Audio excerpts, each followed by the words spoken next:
Good day everyone, I am Kay Galiza Nazareno from BSCS 4A and I will be discussing about parallel computing.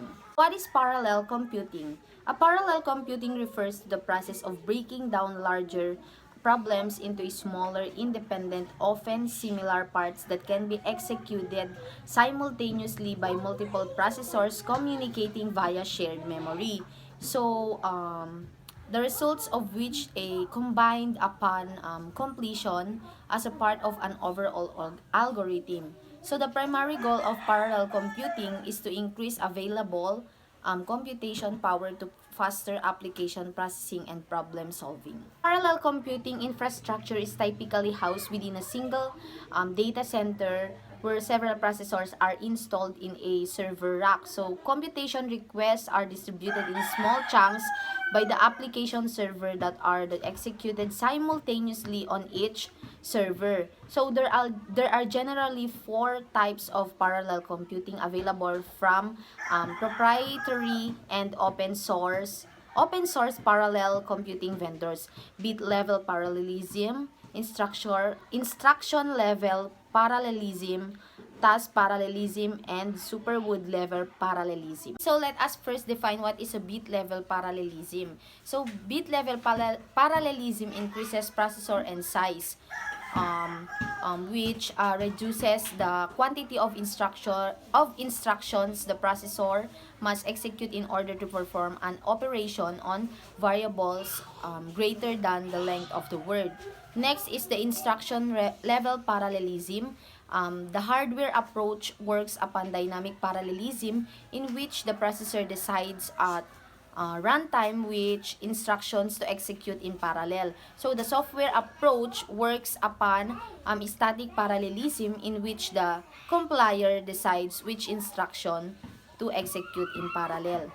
The third one is the task parallelism, a form of parallelization of computer code across multiple processes that runs several different tasks at the same time and the same data. And the last is superwood level parallelism, a vectorization technique that can exploit parallelism in online code. The next thing is the fundamentals of parallel computer.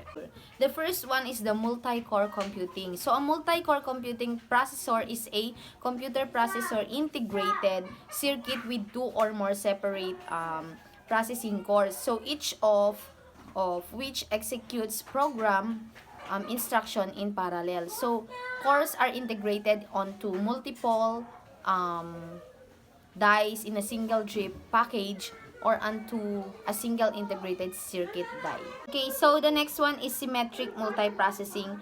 Multiprocessor computer hardware and a software architecture in which two or more independent homogeneous processors are controlled by a single operating system instance that treats all processors equally and is connected to a single shared main memory with full access all common resources and devices. So the third one is the distributed computing. Distributed system components are located on a different network computers that coordinate their actions by communicating via pure HTTP RPC like connectors and message queues. So significant characteristics of distributed systems include independent failure of components and concurrency of components. And the last is the massively parallel computing. So it refers to the use of numerous computers or computer processors to simultaneously execute a set of computations in parallel.